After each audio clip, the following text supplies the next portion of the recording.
Hello and welcome to the MarineAndReef.com budget tank build series, where we build the budget reef tank in this 55-gallon aquarium.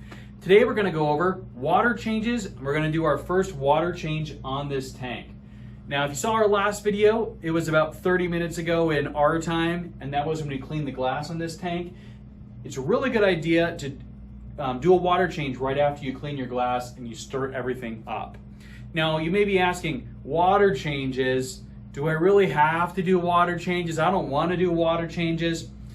What I'm going to tell you here is there are some methods of keeping aquariums that don't involve water changes, but I'm going to suggest that if you're on a budget and or if you're a beginner, you really should do your water changes. And that's because water changes do two things. When we take the water out of the aquarium, we're going to take out dirty or things we don't want in the aquarium as a form of filtration. But we're also then going to replace that water with new salt water that has all of the correct trace elements in it.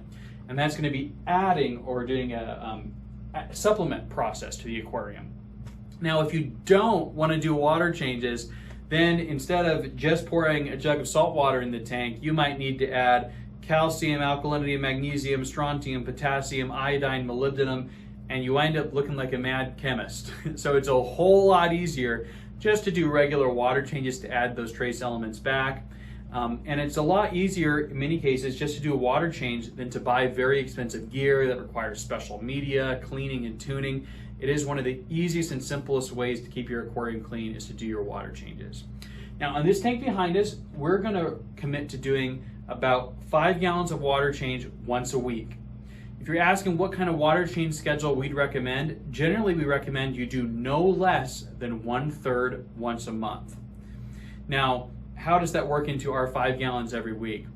Well, this 55-gallon aquarium doesn't actually have 55 gallons of water once we got substrate and rock and fish and filters and everything else in it. So it's probably closer to about 40 gallons.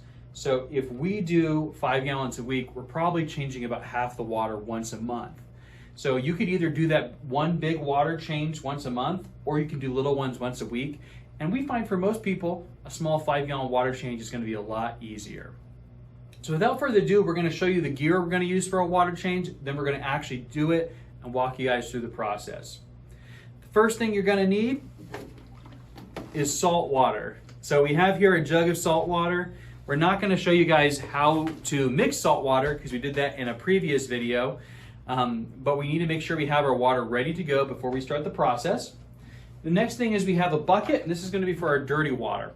Now, we do recommend you use a bucket because when we put our dirty water in here, it's also a great chance to maybe grab a pump, put it in the bucket, and scrub it with a toothbrush to get it clean. So this wide mouth opening is very nice for various cleaning. You could use an old salt bucket, or you could pick one up from the hardware store.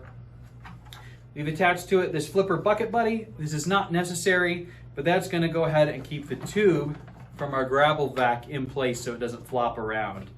And the gravel vac we're using is this Python Pro Clean. These come in a variety of sizes. I believe this is the 18 size.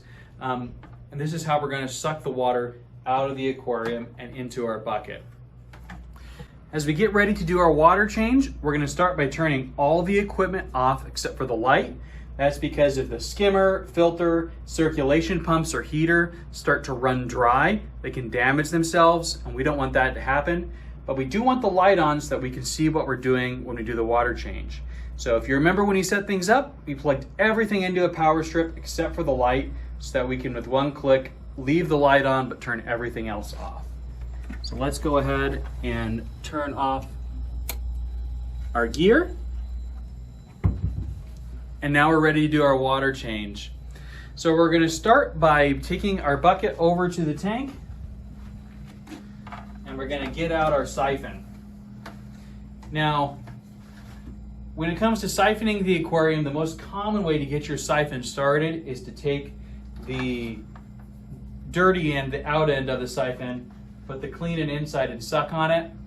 I remember when I worked at a fish store, my first thought was, if one of us has herpes, we're all gonna get it. So I'm gonna show you guys a way to start the siphon without sucking on it.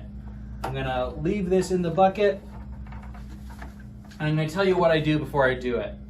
I'm gonna get the siphon, drop it down, just as the water almost reaches the top, I'm gonna push it back up, and then I'm gonna pull it down again. And that's gonna kind of start the siphon automatically without sucking. So I'm gonna pull it down. It's gonna start falling down. Whoop. And we got it started.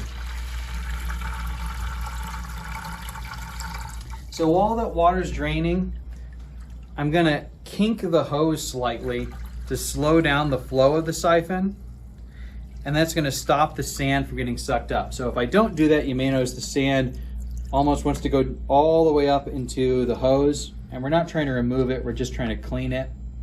So I'm gonna kind of kink the hose to slow it down. Some of the higher end siphons have a valve to let you do this. I actually find it easier just to kink it.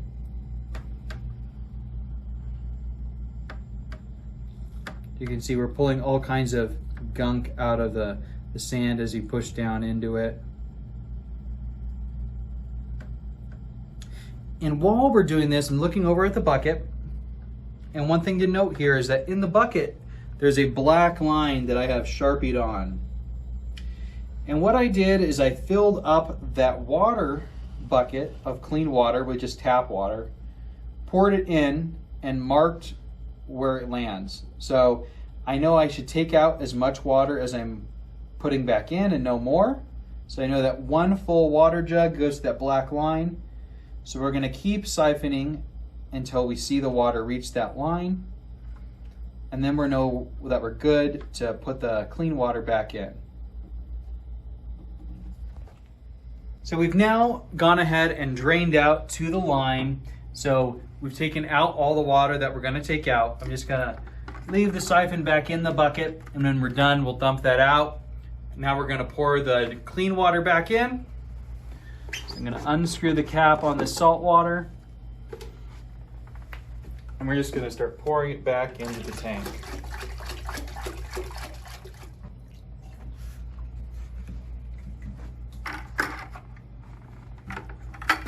All right, so we have our salt water back in the tank. I'm gonna go ahead and click the power strip to turn everything back on. At this point, we're just gonna do some quick cleanup of the outside, get off all the water splashing that I did, get some glass cleaner and clean the front, and then we're gonna dump out our dirty water, and we should be done.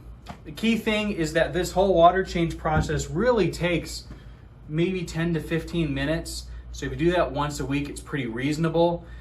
If you like what you saw here today, stay tuned. We'll have more picking out corals, more maintenance videos. We'll touch back over the equipment we picked up, and you can see how this tank comes together.